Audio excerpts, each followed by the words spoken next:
চাইছি ফাল্গুন মাসের 18 তারিখ আগামী আর কয়েকদিন পরে, ডেটটা মনে আছে সেদিন কি বটে? জোরে বলুন, একটু জোরে বলুন। দোল পূর্ণিমা।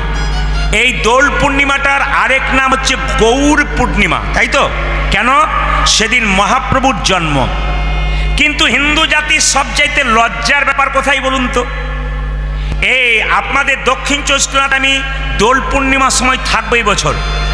সব জেলাতে সব সময় থাকতে পারি না, বিভিন্ন জেলাতে ডেট দিই। তো এমন এমন জেলা আছে দোল পূর্ণিমার দিনেই মাছ মাংসের দোকানে ভিড় বেশি। আমি জিজ্ঞেস করি আজকে খাচ্ছেন কেন? বলে আজকে রং খেলা, আজই তো খেতে হয়। হতভাগা হিন্দু কিছু বুঝতে পারলো না, আজকের দিনে স্বয়ং মহাপ্রভু জন্ম নিল। অথচ কত লজ্জার ব্যাপার, যীশুখ্রিস্টের যেদিন জন্ম হলো, মায়েরা যীশুখ্রিস্টের জন্মের দিনে দেখবেন পালন করবার জন্যে মাগুলো সব বাচ্চাকে প্যাকেট প্যাকেট কেক ধরায়। বাচ্চা জিজ্ঞেস করে এটা কি জন্য এনেছো? তখন মা আবার গর্ব করে বলে আজকে জানিস না খ্রিস্টমাস, যীশুখ্রিস্টের জন্মদিন। কবে মহাপ্রভুর জন্মদিন হলো মাও জানলো না, বাবাও জানলো না, বাচ্চাও জানলো না। এর চাইতে লজ্জার কথা আর কোথায় আছে? তাই বারবার বলবো, যেদিন দোল পূর্ণিমা, গৌর পূর্ণিমা, সবার কাছে নিবেদন রইল মন্দিরে বসে প্রতিজ্ঞা করে যান আপনারা বাড়িতে বাড়িতে কেউ কোনোদিন সেদিন আমিষ ভোজন করবেন না। যদি কেউ করেন তাহলে মহাপ্রভুর কাছ থেকে আশীর্বাদ নয়, অভিশপ্ত হবেন আপনারা।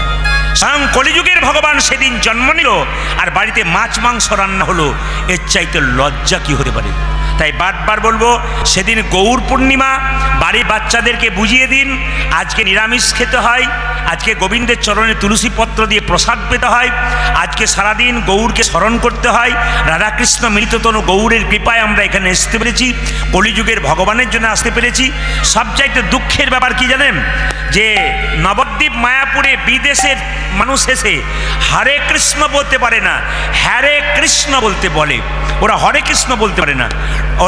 আনন্দের ব্যাপার কি? ওরা বলতে পারে না তবু বলে। আর লজ্জার ব্যাপার কি? আমরা বলতে পারি তবু বলি না।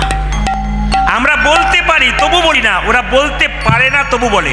বলুন, আমাদের দুর্গা পুজোতে খ্রিস্টানরা এসে প্রসাদ খায়? জোরে বলবেন হ্যাঁ না না খায়।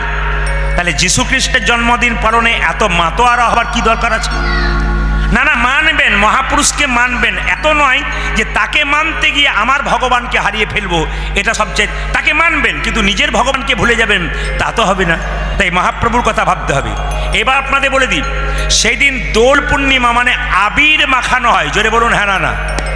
আচ্ছা, সবচাইতে দুঃখের ব্যাপার, আবির খেলতে গিয়ে যদি চোখে